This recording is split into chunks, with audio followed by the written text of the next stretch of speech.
सफर अभी तक का रहा है और आज पुनः ये संस्था अपनी नवीनतम नाट्य प्रस्तुति और मराठी रंगमंच के जाने माने नाटककार लेखक विजय तेंदुलकर की रचना खामोश अदालत जारी है को लेकर आप सबों के समक्ष उपस्थित हैं।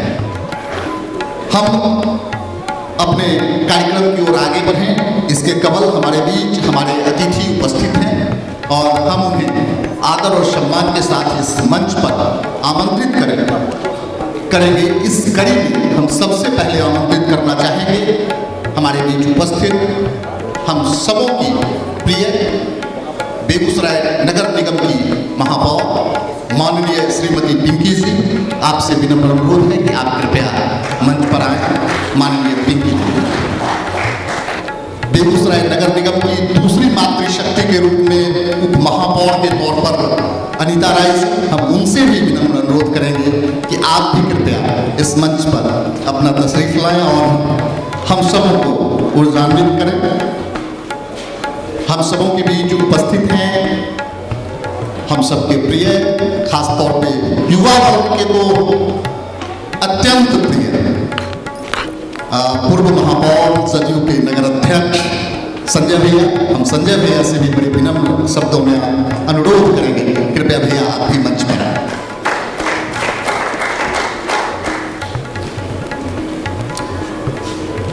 हमारे बीच उपस्थित हैं हम सबके अभिभावक, हम सबों को अपना स्नेह और संबल देने वाले, सदा से ही हम सबों को सही रास्ते पर चलने का निर्देशन देने वाले और सहयोग करने वाले बेगूसराय के जाने माने शिक्षाविद, SNNR कॉलेज चमथा के प्राचार्य, आर्यभट्ट के निदेशक अशोक कुमार सिंह अमर जी।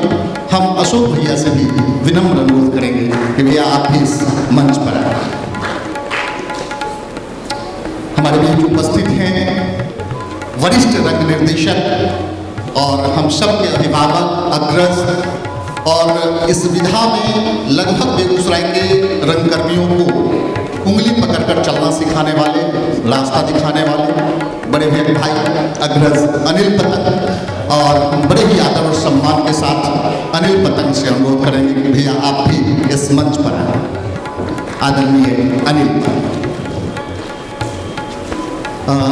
बेगूसराय में जो तो आज राष्ट्रीय नाट्य विद्यालय से पास आउट लोगों की एक श्रृंखला बनी हुई है और नई नई पीढ़ी के लोग लगातार राष्ट्रीय नाट्य विद्यालय तक जा रहे हैं, लेकिन उसको रास्ता दिखाने वाले और बेगूसराय से राष्ट्रीय नाट्य विद्यालय तक का सफर तय करने वाले पहले रंगकर्मी हमारे बीच उपस्थित हैं। वरिष्ठ नाट्य निर्देशक हैं, कलाकार हैं, अभिनय भी करते हैं और निर्देशन भी करते हैं। बेगूसराय से लेकर बम्बई की मायानगरी तक, मुंबई तक वो अपने काम से मसरूफियत रखते हैं और आप हमारे बीच उपस्थित हैं। हम बड़े ही आदर और सम्मान के साथ आमंत्रित करते हैं हरीश हरिऔर को कि भैया आप भी कृपया मंच पर आए। आदरणीय हरीश हरिऔर, बेगूसराय रंगमंच को एक नई दिशा देने में, नए प्रयोग करने में और ख़ास तौर पे कहें तो थिएटर को शहर से लेकर गांव तक ले जाने में, राष्ट्रीय स्तर से लेकर अंतर्राष्ट्रीय स्तर तक बेगूसराय की पहचान बनाने में जिस शख्स ने महत्वपूर्ण भूमिका का निर्वहन किया, हमारे बीच हमारे बड़े भाई अमित रोशन भी उपस्थित हैं, आशीर्वाद रंगमंडल के सचिव हैं। हम बड़े ही आदर और सम्मान के साथ उन्हें भी इस मंच पर आमंत्रित करते हैं। अमित रोशन जी और हमारे बीच तो हमारे बीच उपस्थित हैं, देर से आए हैं।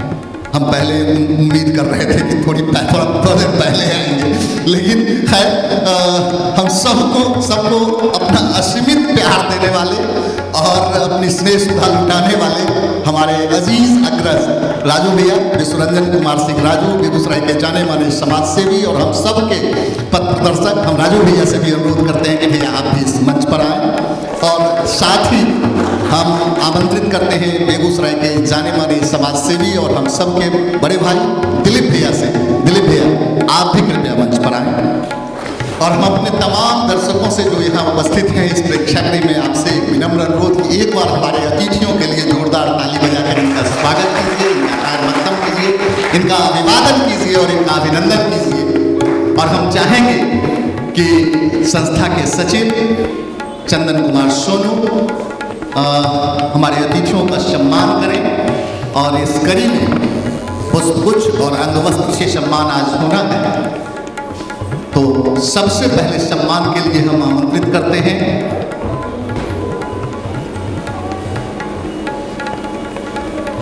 माननीय महापौर श्रीमती पिंकी देवी जी को कि आप आएं और अंगवस्त्र और पुष्पगुच्छ से सम्मान करें पिंकी देवी जी का। कुंदन से अनुरोध है कि आप आएं और अंगवस्त्र और पुष्पगुच्छ से सम्मान करें उप महापौर अनीता राय जी का।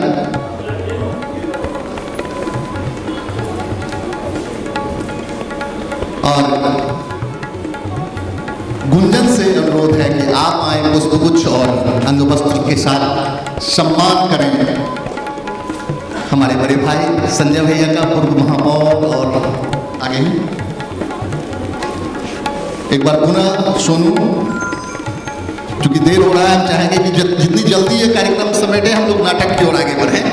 तो अंगवस्त्र और पुष्पगुच्छ से सम्मान हो अशोक कुमार सिंह अमर का। कुंदन आप आ जाएं अंगवस्त्र और पुष्पगुच्छ के साथ और सम्मान करें हमारे अग्रज अनिल पतंग का।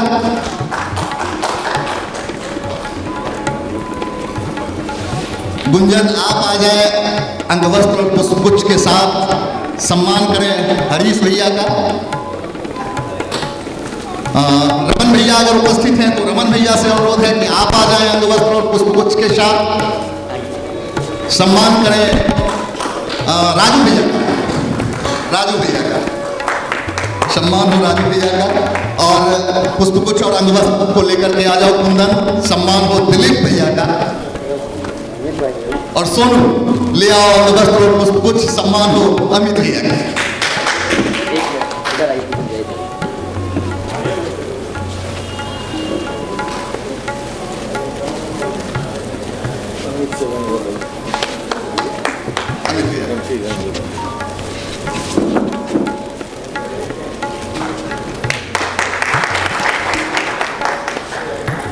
क्या पाए और इस दीप का प्रज्वलन कर आज के इस आयोजन का विधिवत उद्घाटन हो और हम सबों को आदेशित कीजिए, आशीर्वाद दीजिए कि आज का ये आयोजन, आज का ये कार्यक्रम बेहतर हो।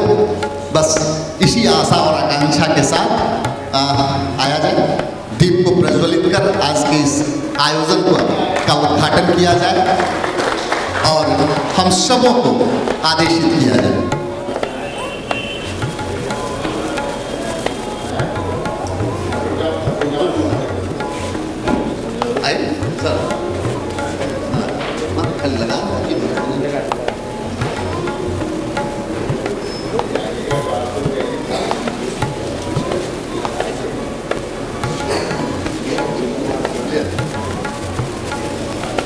तालियां बजे तो बेहतर होगी, क्योंकि निश्चित रूप से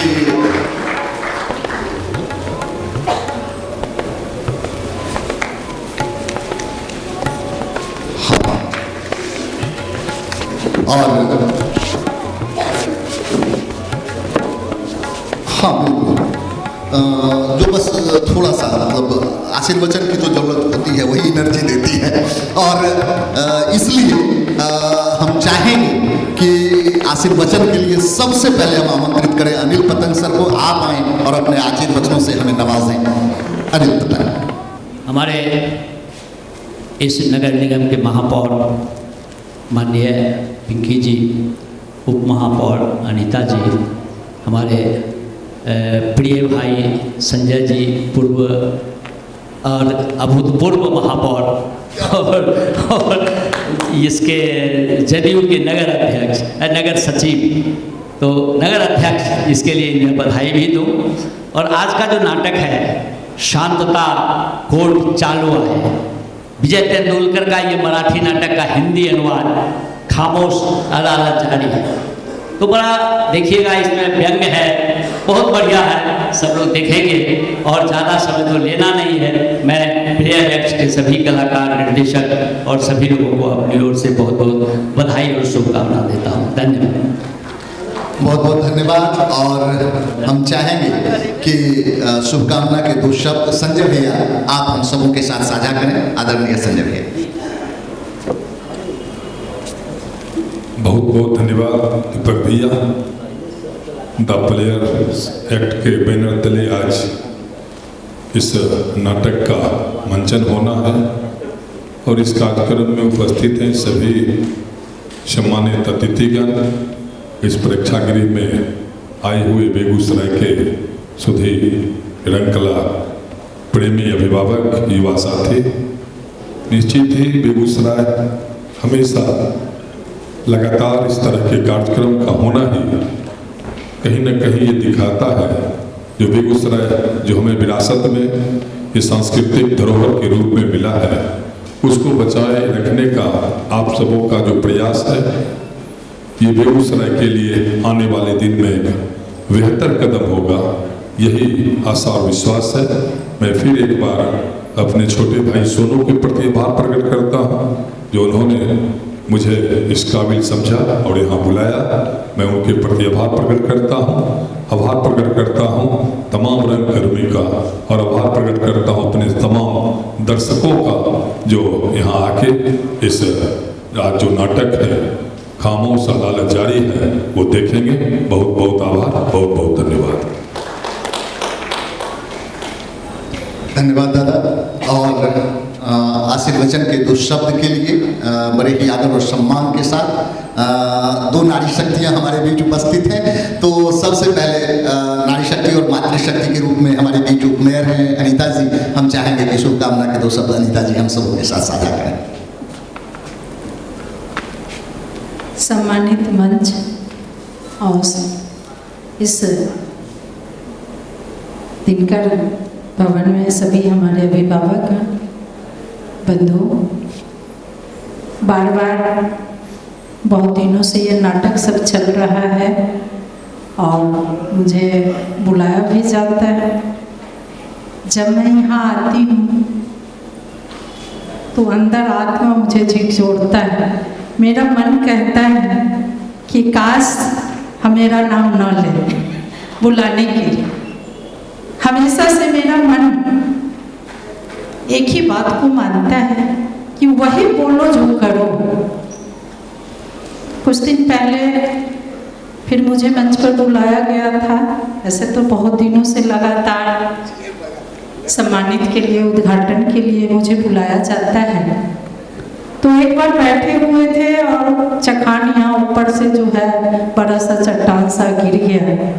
अच्छा सभी का भाग था कि हम लोग भी बच गए और हमारे जितने रंगकर्मी भाई थे वो भी बच गए। ये भगवान का इसके लिए शुक्रिया अदा हमने किया। और जो ये दिनकर भवन की स्थिति है, बार बार मुझे कहना अच्छा नहीं लगता, लेकिन आज भी हम लोग मंच पर हैं और सभी इस अवगत को जानते हैं। समय तो ज़्यादा नहीं लेना है, लेकिन हम आज भी आपसे यही वादा करेंगे कि जहाँ तक हो सके ये कार्यक्रम होना चाहिए। अच्छा नहीं लगता कि मेन बाजार शहर में ऐसे तो कहते हैं हमारे पास पार्क नहीं है, हमारे पास बहुत सारा ऐसे सुविधा है कि नगर निगम बन गया और कोई ऐसा सुविधा मुझे नहीं मिल रही है शहर वासियों को, लेकिन जो है उसका भी रख रखाव नहीं है। इसके लिए ये दुर्भाग्य है बेगूसराय का। ज़्यादा कुछ नहीं कहते हुए आप सभी को मैं धन्यवाद देती हूँ। इस नाटक को हर नाम अलग अलग रहता है और जितने कलाकार रहते हैं और जो ही दर्शक यहाँ बैठे हुए हैं बहुत गंभीर रूप में देखते रहते हैं कि दुनिया का जो रीत है उसको आप नाटक के रूप में यहाँ दिखाते हैं और लोगों को लगता है कि यह हकीकत दुनिया में हो रही है। आप सभी को मेरे ओर से बहुत बहुत धन्यवाद। जय हिंद, जय भारत। बहुत बहुत धन्यवाद। और निश्चित रूप से आप लोगों का जो कार्यकाल है, हम लोग उम्मीद करते हैं कि इस कार्यकाल में दिनकर भवन का कायाकल्प हो जाएगा और एक बेहतर रंगमंच व्यवस्था के साथ पूरा हॉल हम सबों को मिलेगा। ऐसी आशा और अपेक्षा के साथ अब हम चाहेंगे कि शुभकामना के 2 शब्द के लिए हमारी माननीय महापौर पिंकी जी हैं, हम सबों के साथ अपनी शुभकामनाएं साझा करें। माननीय महापौर। बहुत बहुत धन्यवाद। इस अतिथियों से भरा मंच का स्वागत और सम्मान करती हूँ और यहाँ उपस्थित सभी दर्शकों का भी मैं स्वागत और सम्मान करती हूँ। अपने अभिभावक को प्रणाम करती हूँ। और इस द प्लेयर्स एक्ट बैनर तले खामोश अदालत जारी है, इस नाटक में उपस्थित सभी कलाकारों के उज्जवल भविष्य की कामना करती हूँ और उनकी वो इसी तरह हमारे बेगूसराय दिनकर की धरती है और इसी तरह हमारे शहर में आए और अपने रंगारंग कार्यक्रम से हम लोगों को प्रभावित करे और देते रहे। लेकिन बहुत ही देखने में ये कला भवन जर्जर लग रहा है, बहुत ही अफसोस की बात है। लेकिन हम सभी इसी शहर के नागरिक हैं, जनप्रतिनिधि मैं हूँ, लेकिन सब मिलकर इन पर विचार कीजिए। अगर जिला प्रशासन से हो सके तो मैं नगर निगम की प्रतिनिधि होने के नाते आपके साथ खड़ी हूँ और आपके लिए तैयार रहूँगी इस दिनकर कला भवन के लिए। और यही चंद शब्दों के साथ मैं शिव से शुभकामनाएं एवं बधाई देती हूँ। नाटक हमारे समाज के लिए आईना का काम करता है। आज भारतीय समाज में नाटक का बहुत बड़ा योगदान रहा है। इतिहास गवाह है, हमारे आजादी के महानायक महात्मा गांधी सत हरिश्चंद्र के नाटक से प्रभावित हुए तो हमारे देश को आजाद किए थे।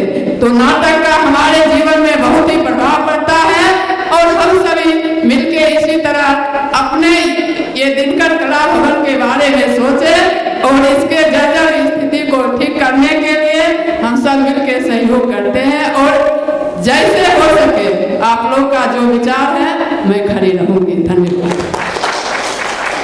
तो आइए देखते हैं द प्लेयर्स एक्ट की नवीनतम नाट्य प्रस्तुति। मराठी के सशक्त हस्ताक्षर, जाने माने नाटककार और लेखक, कई रचनाएं इनकी हैं जिनका कि मूल रूप से तो उन्होंने मराठी में लिखा लेकिन उसका हिंदी में अनुवाद हुआ और पूरे भारत के जितने भी नाट्य निर्देशक हैं, नाट्य आलोचक हैं, उन सबों ने उसे सराहा है। चाहे वो घासीराम कोतवाल हो, सखाराम माइंडर हो और भी बहुत सारी रचनाएं हैं। आइए उन्हीं में से एक उनकी एक बेहतरीन रचना और ख़ास तौर पे ऐसी रचना और ऐसे विषय पर रचना जिस विषय को नाटक के माध्यम से लोगों तक लाने के लिए भी सोचने की बात है, सोचना पड़ता है और वैसे समय में इस नाटक को उन्होंने लिखा, ये अभूतपूर्व है, अद्भुत है। आइए देखते हैं महान नाटककार विजय तेंदुलकर की रचना खामोश अदालत जारी है, जिसका कि निर्देशन किया है युवा रंग निर्देशक गुंजन सिन्हा ने। आइए देखते हैं नाटक खामोश अदालत जारी है।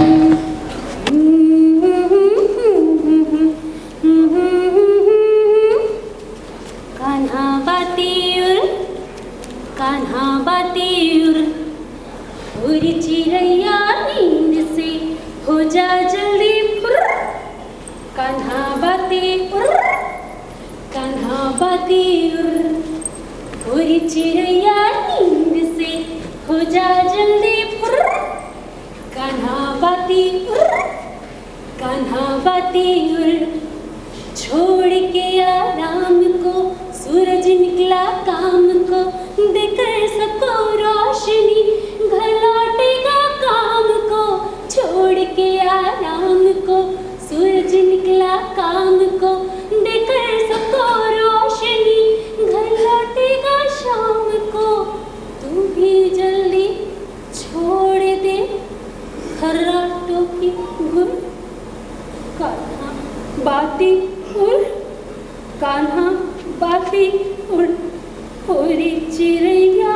सचमुच बहुत तेज चलती हैं। हमेशा बस आज दिल किया कि तुम्हारे साथ कहीं दूर चली जाऊं और सबको पीछे छोड़ दूं। मेरे साथ?